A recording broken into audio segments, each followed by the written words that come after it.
In April 1775, the first shots have been fired of the American Revolution at the Battle of Lexington.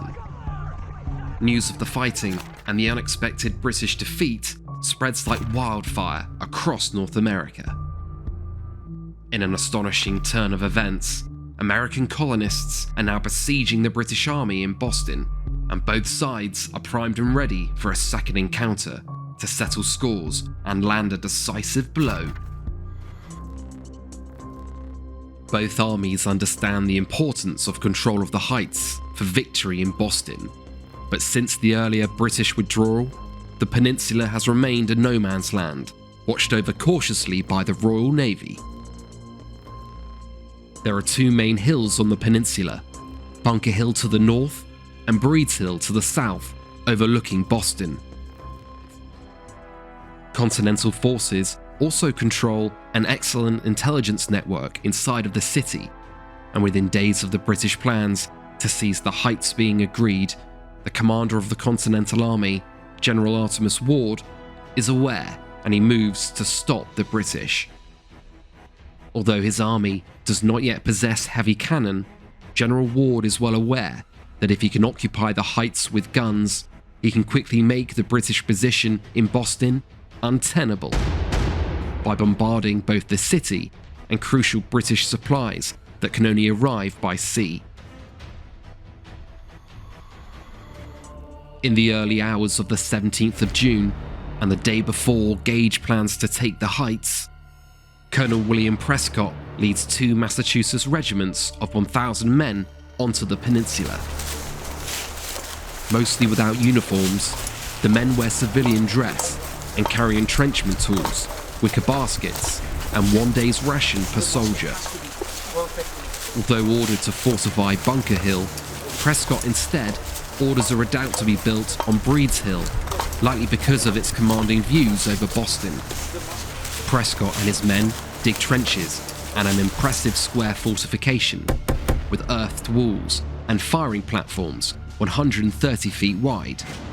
The Continentals work at pace throughout the night, and as day starts to break, they are soon spotted by Royal Navy ships who open fire on their position.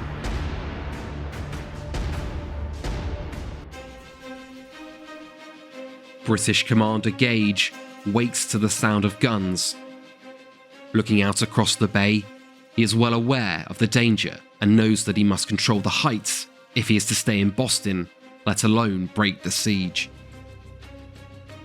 The troops are marshalled in Boston, and in the early afternoon, Gage orders General Howe to lead 2,000 British regulars and storm the heights. The British row across the bay in longboats, their bayonets glinting in the hot sun. At 1 p.m, companies of light infantry, grenadiers, and marines begin landing to the east of Charlestown. Both sides call for reinforcements, and Continental forces from Connecticut arrive to reinforce Prescott's left flank, where they hastily build fletches, breastworks, and trenches. Over 3,000 men of the new Continental Army are now spread across the hills, including almost 2,000 concentrating around Breeds Hill. The British plan to envelop the redoubt by pushing through Continental defences along the right flank, while distracting and pinning the forces in the centre with a feint frontal assault.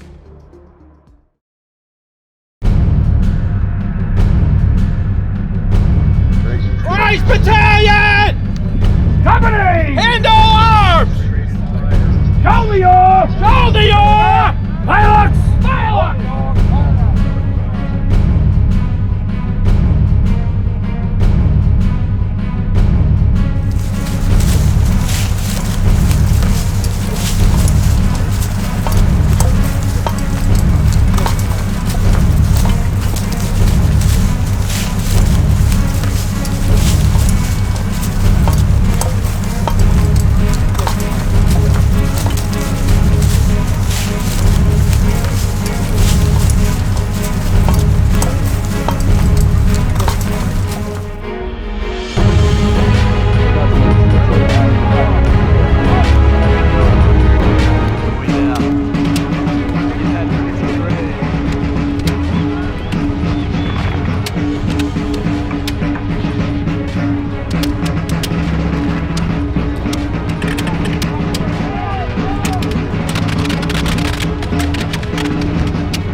What's that breath?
Doesn't matter.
Colonial forces wait patiently until the British are just 100 feet away before finally opening fire.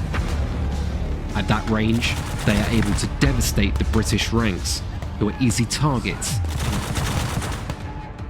100 Fusiliers are immediately killed, and many more wounded at the front of the assault, which first falters and then disintegrates as the British fall back in disarray.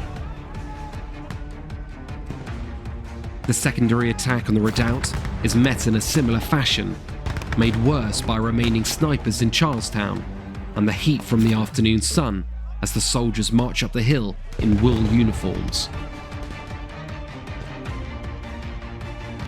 British forces withdraw as the attack ends in failure, and General Howe regroups his men to the east of Charlestown.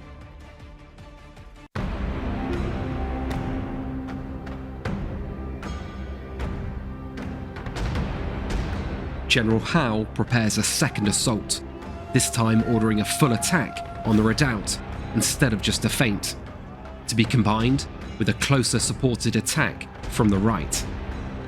Howe still hopes to push through Continental lines and envelop the redoubt to capture or destroy the centre of colonial resistance.